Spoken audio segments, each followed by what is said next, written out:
Hi, you all. So this is Sierra. I'm just so excited to be here at Southern Guilford High School.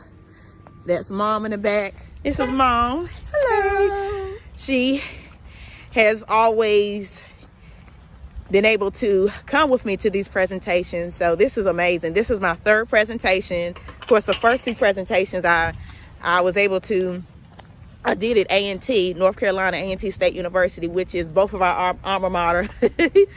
Go Aggies! Yes, go Aggies, Aggie Pride. So we're just so excited, and I'm going to turn it around so you all can see the Southern Guilford High School sign. So this is Southern Guilford High School, you all. Southern Guilford High School. Yeah. Hi, you all. So this is Sierra. I'm so excited. I'm here at Southern Guilford High School today in Greensboro, North Carolina. And today we're going to be talking to some high school students. We're going to talk about multiple sclerosis awareness. We're going to incorporate some pediatric MS information, and as well as ways on how they, as students, could advocate for people living with MS or other chronic illnesses. So I look forward to you all taking this journey with me. Special thanks to Gav for letting me know about this opportunity, and the team, thank you so much. And special thanks to Miss Cynthia Parks, a counselor here at Southern Guilford High School, for allowing me to speak to her class. And thank you for all that you do, volunteering for Walk MS and assisting the multiple sclerosis community. Thank you so much. And let's get started.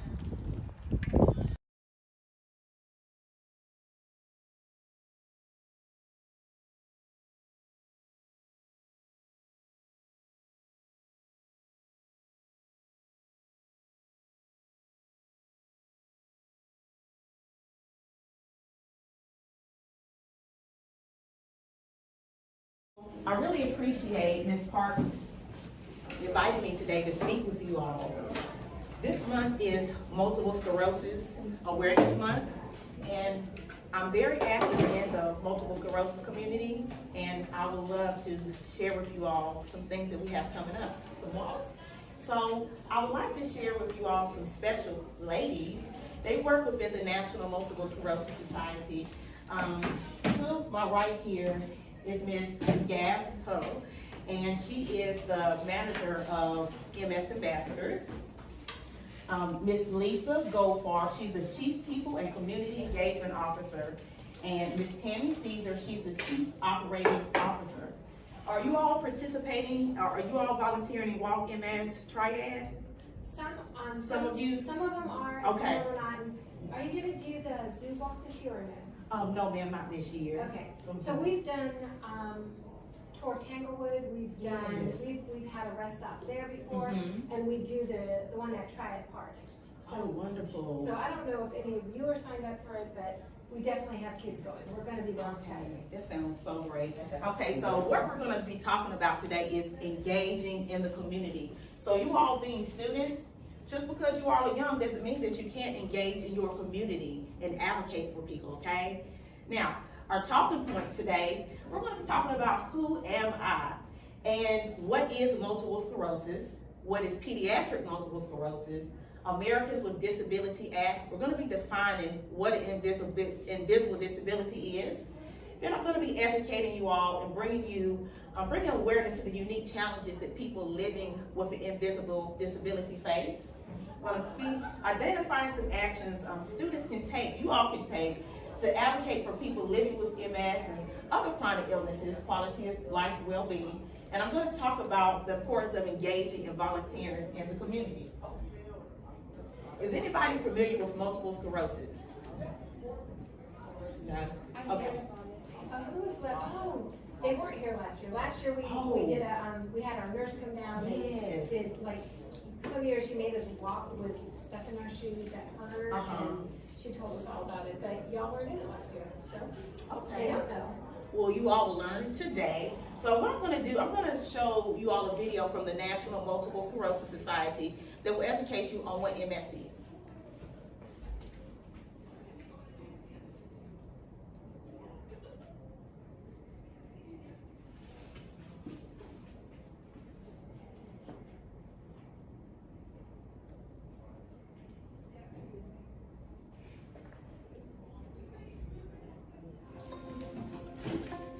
Multiple sclerosis is a disease that impacts the brain and spinal cord, which make up the central nervous system that controls everything we do, whether it's taking a physical step or solving a complex problem.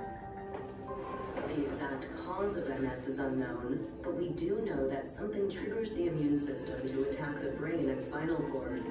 The resulting damage to myelin that insulates wire-like nerve fibers is a disruption of signals to and from the brain, with others to drive research for a cure and to address the challenges of everyone affected by MS.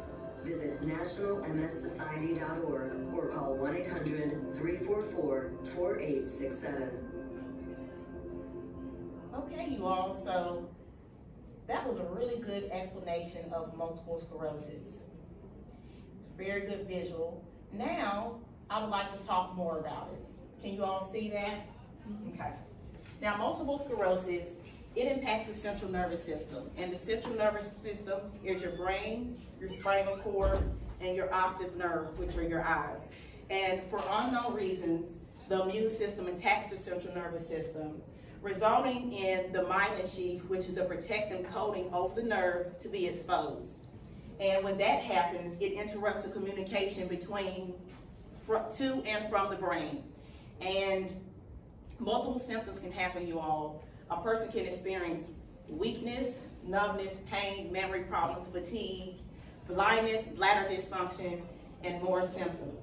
Now, there are different stages to multiple sclerosis. The first one is clinically isolated syndrome. Now, this is the first episode of neurological symptoms. It's caused by inflammation and demyelinization in the central nervous system. The symptoms usually last for 24 hours, and most people who have CIS, they won't go on to develop MS, but there is a higher chance that they will, that a person with CIS will develop a second episode of neurological symptoms and be diagnosed with relapsing remitting multiple sclerosis. The second stage, well, the first stage is relapsing remitting multiple sclerosis.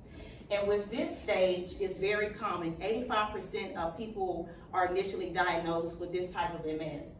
And with this, an individual, they experience attacks, relapses, exacerbations.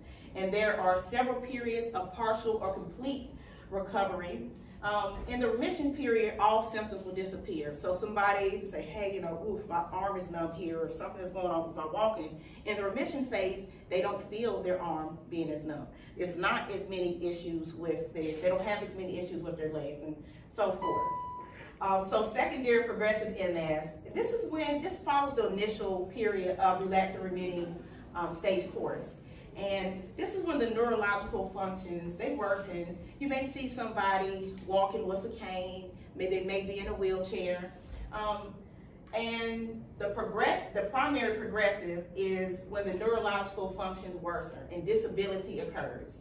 And this is where the symptoms, they occur without early relapses or remission. And the last one is progression relapsing MS. And unfortunately, individuals, their disease, they worsen. They don't have any more periods of remission. They don't get better. Who am I? Yes, sir. Were those stages or types? Those were types. Do people ever move from one type to another? Yes, sir, they can. The initial stage is, well, it's CIS, but really it's relapsing remitting.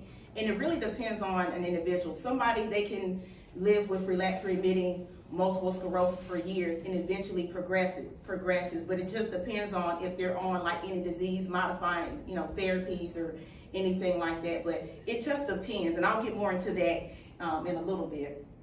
Thank you for that's a really good question. So I am a social worker by trade. I'm a multiple sclerosis advocate. I graduated from North Carolina A&T State University, the Bachelor of Social Work program in 2013. I also graduated from the Master of Social Work program between UNCG and A&T in 2015. I'm a member of the National Association of Social Workers.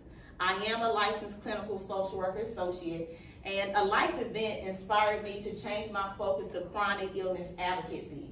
And I am an MS ambassador for the National Multiple Sclerosis Society, And I'm also a member of the Triad Community Council for the Greater Carolinas chapter of the MS Society. I'm also an MS patient. I live with relapsing remitting multiple sclerosis. I was diagnosed with relapsing remitting multiple sclerosis in 2016 at the age of 25. My initial symptoms were vertigo, which is like dizziness, headaches, fatigue, numbness in my arms, my legs, plasticity, paralysis. And I lost my ability to walk, to eat, to talk. And my healthcare team even considered some options for me as far as feeding because I had difficulty swallowing. I had a swallowing disorder. But through my health improved over time through my faith in God and His Word, my prayers, mothers, family, friends, support, healthcare team, physical therapy, my pet dogs. That's why I love that, my little buddy back there, and the National MS Society. Now, what I would like to educate you on is how MS looks for me. So I'm going to show you a video on instances on how MS affects me. So I'm going to exit out this PowerPoint. Okay, what's going on, Sierra? Well, I got myself a little bit upset, and this what happens when I get myself upset. So my body, you know, my legs and stuff don't want to, you know, cooperate like they need to. My gait is off. Just walking like a little robot here. So I won't fall. That's my mother. She's helping me. She's also my caregiver.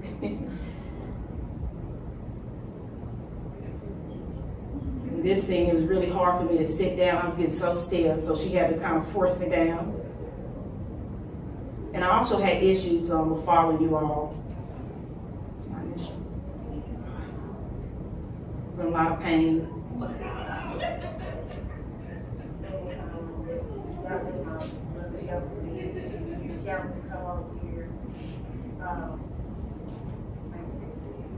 As y'all can see, I'm getting, if you can focus it on my head. This is plasticity, tightness within the muscles. I'm having contracted. plasticity there, I'm having weakness.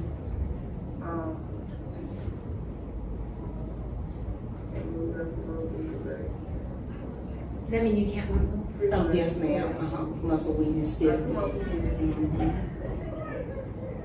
don't, I'm trying to see. I'm gonna get my mother to move my hands. Whichever way she moves it, That's how my head on. stay. That's how.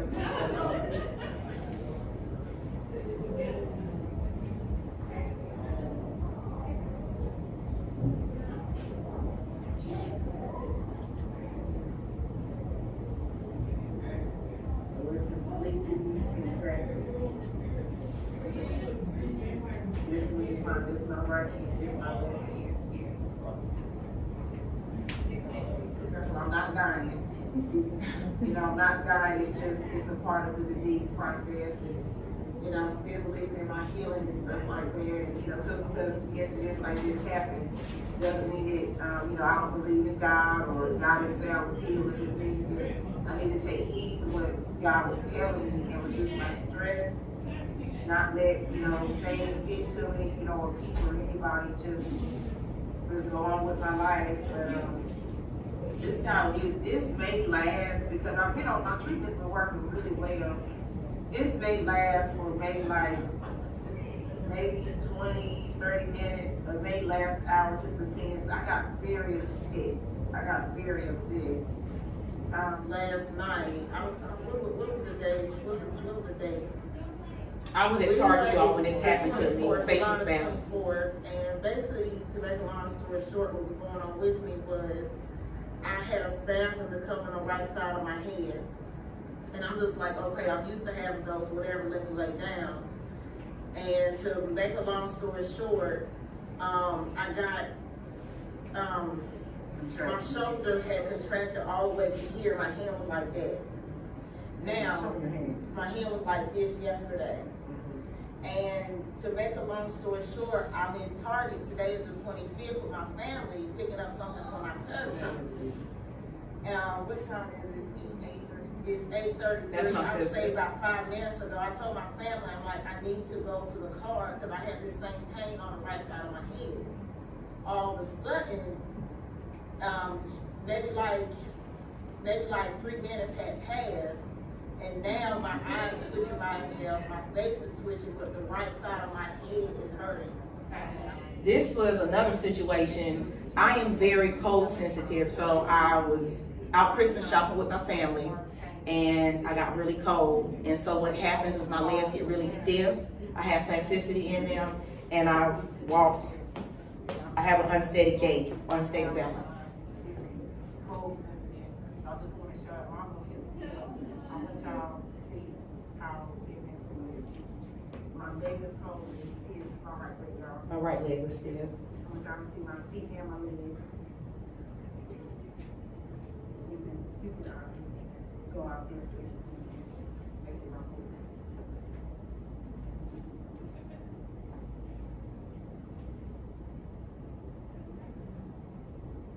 So my MS is triggered through temperature change, stress, fatigue. This just happened like while you were in the store.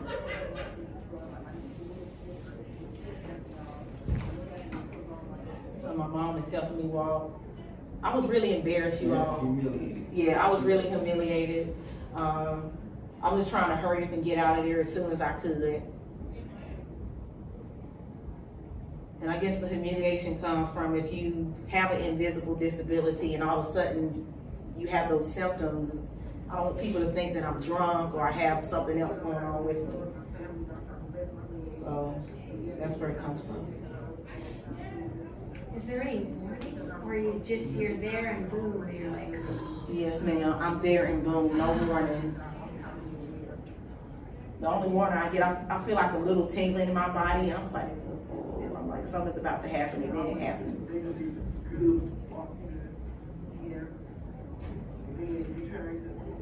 What's wrong with her? She was walking good a few minutes ago. And this, yeah, she drunk. That's what I'm concerned with. I'm like, I don't know about I think it. they thought maybe we were taking something out of the store and just trying to create up. You know, Right. she came in walking looking diversion. fine. We were fine, talking and everything, and then we went by the same people. Uh-huh. Is a checkout, and they probably said, "What's going on here?" Yes.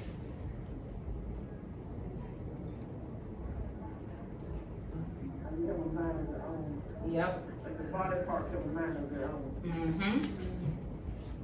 Yes, you all. So that is my experience living with multiple sclerosis. As I found this next video, tell me your thoughts about it. What do y'all think about that?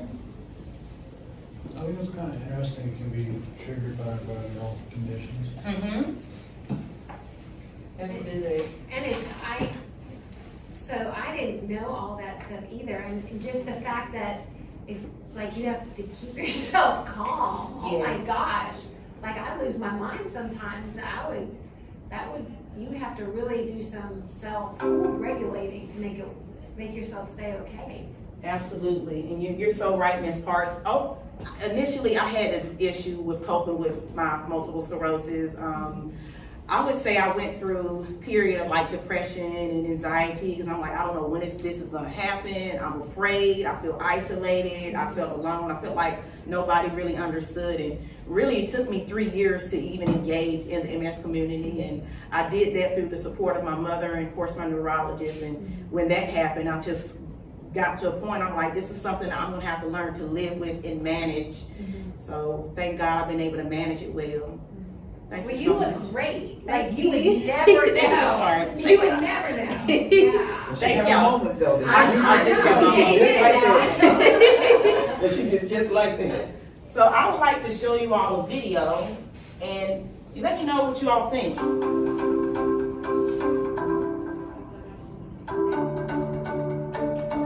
My name is Joshua and I'm 7 years old.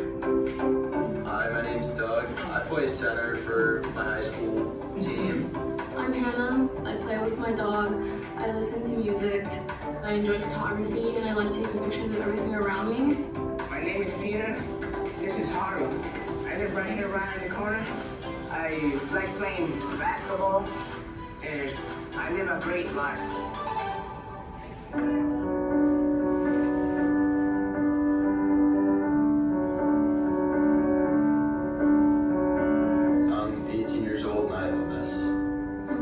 years old and I was diagnosed with MS. I'm 14 years old and I have multiple sclerosis. And I have MS, and I forget stuff, and sometimes my legs hurt, and I can't see. I woke up and I could not feel my lower half. It was completely numb and I was very confused. He was sitting in front of a 40-inch television 10 feet away and said, you know, if I close one eye, I can hear the people, but I can't see them. And then it turns out, you know, it was optic neuritis, so I go to the hospital and they had me, you know, in an MRI machine and they saw the lesions on my brain. And at first, you know, it was really scary. It was because I didn't know anything about it whatsoever. We don't have a cure for MS, but we do have treatments. And we have good ways to help prevent now long-term disability. When I first found out Joshua had MS, I was a little confused. I didn't know too much information on MS. I also, from past experiences with other doctors, misdiagnosing him and just brushing me off so much that when he was diagnosed with MS, it was hard for me to take that in. The National Multiple Sclerosis Society has a wealth of information to help children and teenagers and their families find informed and accurate information about multiple sclerosis. I have to inject myself as I use the treatment. This is what it looks like. There are other teenagers and children living with multiple sclerosis, and the National MS Society and other resources can help you connect with other teenagers who can help you through this journey as well. Some advice that I would have for somebody that is newly diagnosed is, to be honest, just keep living your life. Do not panic. It can be a serious problem, but it's not the end of the world. There are really no limitations. You can be a doctor, lawyer, engineer, astronaut, teacher, but there's nothing that you can't do, and we can work together to help overcome any challenges that occur. One thing that MS has taught me about myself is that I'm definitely a stronger person than I really thought I ever could be. I'm brave because I go to the doctor and do tests, and I'm not scared. Your MS doesn't stop me, just saying. I just feel like I'm okay, and that's it. MS has made me a stronger person. It's just made me think that I can get through anything after I've been told that I have MS. I can accomplish anything that I set myself to do.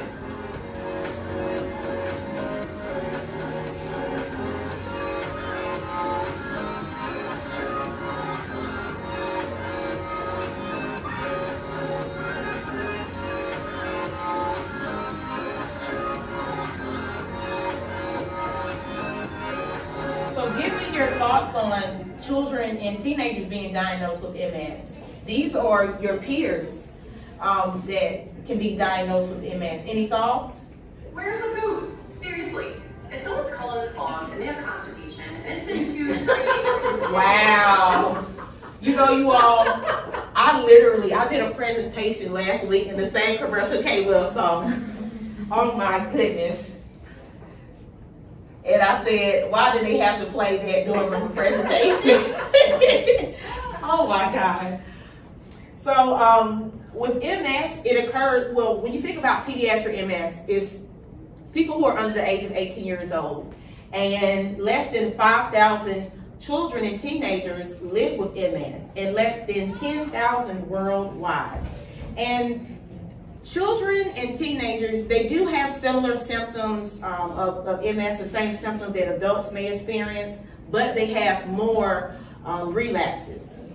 But the recovery from the relapses appears to be very good, which is awesome. Now, the onset stage for MS for kids and teenagers is rare, but 3 to 5% when they're diagnosed with MS is usually before the age of 16 years old. The average age of someone being diagnosed with MS is 20 to 40 years old.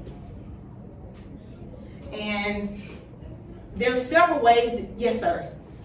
In the last slide, it said that less than 5,000 children and teens are diagnosed with MS in the U.S., but 10,000 worldwide. Do you think that's due to underdiagnosis in other countries or something else? I think MS, even though it's been around for a long time, is still very new. And it's starting to now come in the forefront of more people being diagnosed with MS. So really it's all about just putting the word out there for people to, you know, in the health community, for people to understand, what does MS look like? What are some ways that I can, well, when do I need to go to the doctor? So to answer your question, it's all about bringing awareness to MS, bringing visibility. And the National MS Society, as well as other organizations in the community, they're doing research every day to try to figure out why, you know, are there larger numbers? How can we help people living with MS? So you don't And she think was that half of misdiagnosed. the, Sierra was misdiagnosed. okay. I'm sorry, you said what now? So you don't think that half of the world's MS people live in the United States? Because is that what you're saying? That half of the world's MS people aren't in the U.S., or do you think there's something about the United States that is causing the MS? Oh, that's because if half of them are in the U.S., we got something going on here. We don't know. I don't know. I have no idea. It's really something that they're just trying to look into now. So it's definitely something to look into.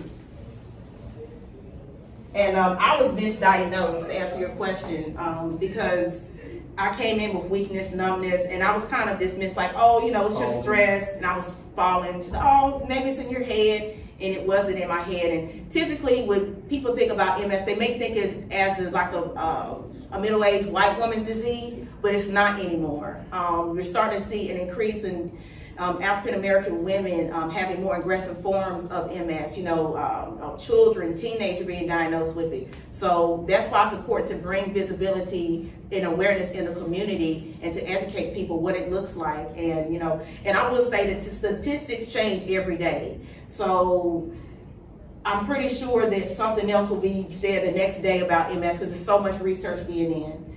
And with children, for them to be diagnosed, they have to have two separate areas of like damage in the central nervous system. So that's of course the brain, the spinal cord, the optic nerve. And they have to have evidence of it occurring at different times. And of course, they have to rule out different medical diagnoses. And just like these teenagers, children that you see, it's very important to prioritize healthy behavior. So that's eating a healthy diet, getting regular exercise, not vaping or smoking. And of course, doing preventative cares, such as attending regular appointments, being on disease-modifying therapies, which is basically like medication, to help manage your symptoms. And when it comes to treatment, I'm not an expert when it comes to treatment, so I don't want to get on that. But just with the treatment, it can help modify the course of the disease. It can help them from having so many relapses. Of course, maximizing their lifestyle and managing their symptoms. The Americans with Disability Act, it was signed into Congress in 1990. It was amended in 2008, and it was signed into Congress again, but it protects the people living with disabilities for laws for them. And the ADA defines a person living with a disability as someone who has a physical or mental impairment that limits one or more of major life activities. They have a history of impairments.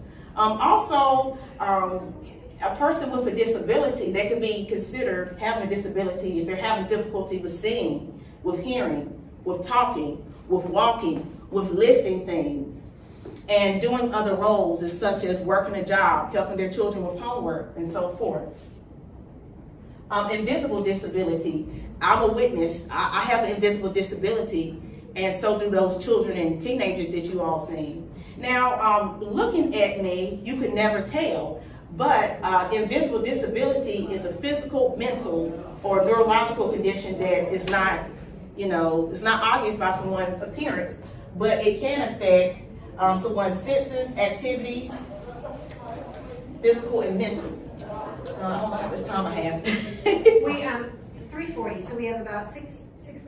Oh, 2:40, 1:40. 1:40. 1:40. Yes, okay. Sorry, I looked at the 3 and that's the Yes, ma'am.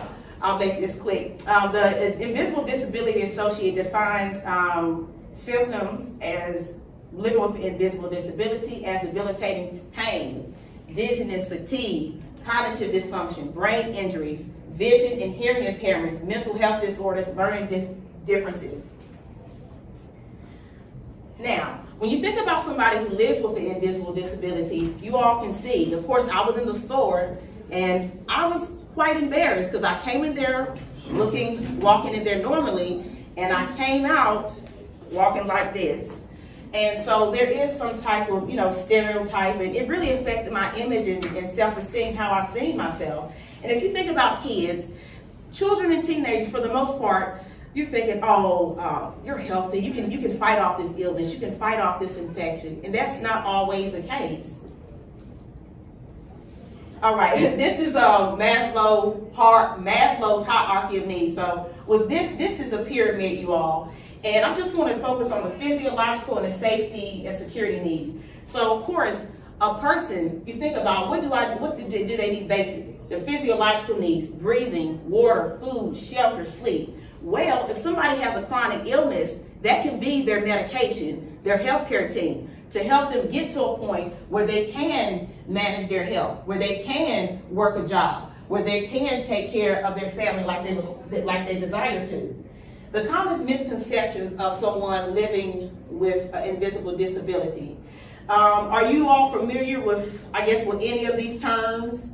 I know one that pops out to me is invisible disability is all in your head, because that's what my primary care provider at the time told me, that my symptoms were all in my head.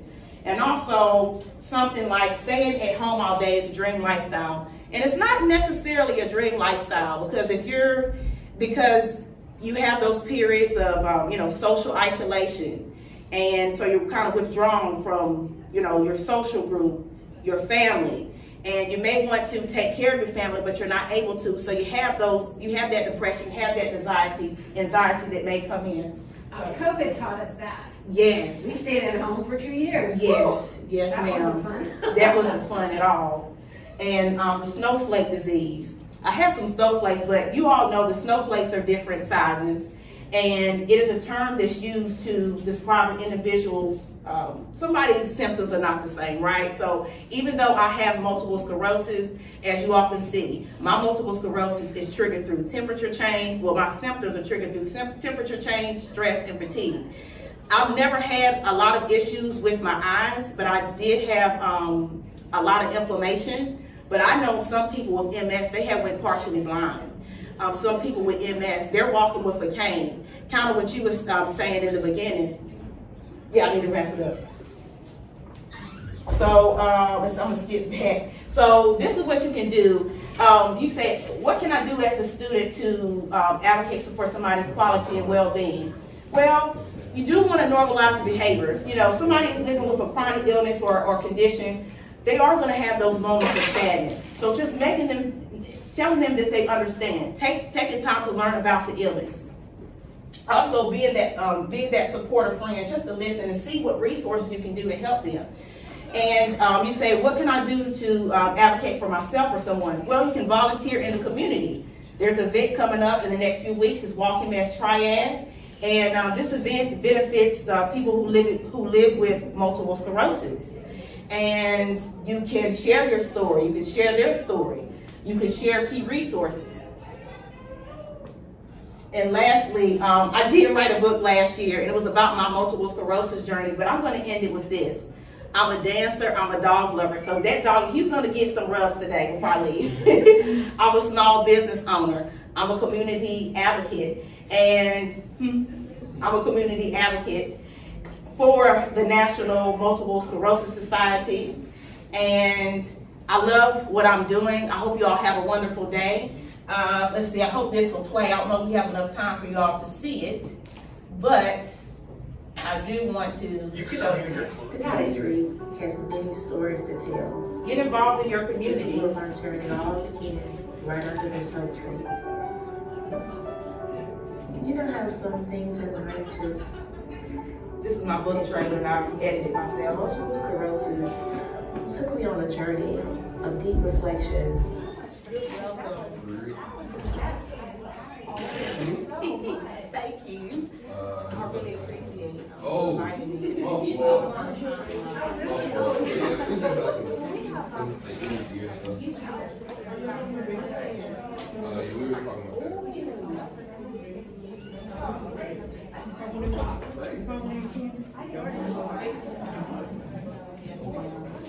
It's so much fun. I told you I'm getting you drugs.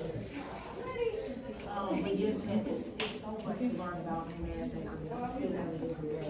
Just, you know, how Oh, yeah, hard. the first story is when you sit down. That's